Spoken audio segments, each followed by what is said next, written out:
Moto wa maneno ya hip hop hivi sasa umelipuka, ambapo dhoruba ya bifu la kihistoria kati ya waasi wa lebo ya Roc A Fella Records limefuka moshi upya asubuhi ya leo baada ya Diamond Dame Dash kurusha mapigo na kumshushia dongo zito mshirika wake wa zamani, nguli wa rapu yani Jay-Z, kufuatia freestyle ya dharura iliyochafua hali ya hewa kwenye tamasha la Roots Picnic.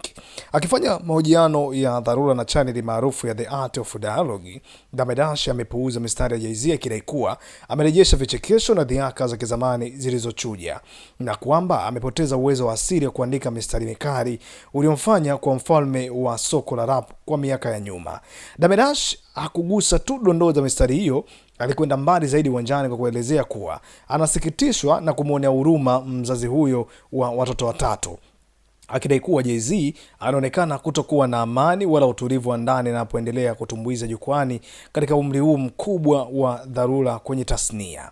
Kwenye mahojiano hayo, Dash alianika dondoo zifuatazo za kiushindani, ambapo mwangaza wa jukwaa, Dame amedai kuwa hata walipokuwa vijana, Jay-Z hakuwahi kupenda wala kufurahia dhoruba la kuwa chini ya mwangaza wa umma, yani spotlight. Lakini tamasha la aibu ni kwamba amesikitisha kumuona msanii wa Jay-Z jukwani hivi sasa kunaleta picha ya fedhea na aibu badala ya kuburudisha au kuvutia mashabiki kama ilivyokuwa zama hizo za dhahabu za Roc A Fella.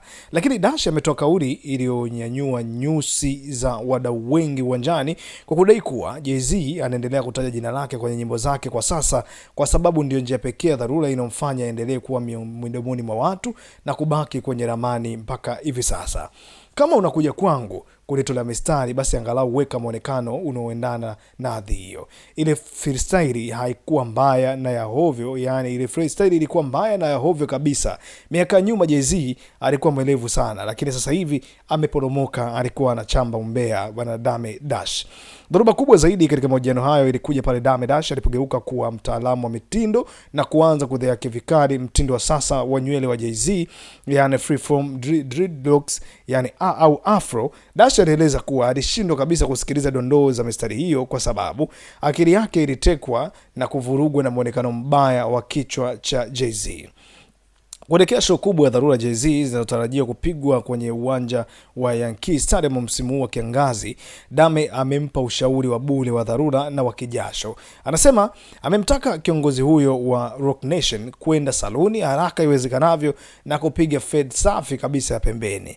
Lakini amemwambia arudishe utamaduni wa kuvaa kofia safi ya timu ya baseball ya New York Yankees. Lakini zaidi ya hapo ni kwamba amemtaka kuachana na muonekano wa sasa na kurudisha ile style yake ya zamani yenye mng'ao na mvuto uwanjani inayofahamika na mashabiki wengi wa asili tangu mwaka ya 90. Mbali na Dame Dash, freestyle hiyo ya dharura ya Roots Picnic imeitikisa tasnia nzima ya hip hop kuanzia asubuhi ya leo, kwa Jay-Z hakubakiza mtu langoni. Alishambulia na kuwatolea uvivu baadhi ya mastaa wakubwa wa soko la sasa akiwemo Nicki Minaj, Drake, Kanye West, kwamba ni wazi kabisa kwa Dash hatafanya dharura kuingiza wimbo huo kwenye playlist yake ya msimu huu wa kiangazi.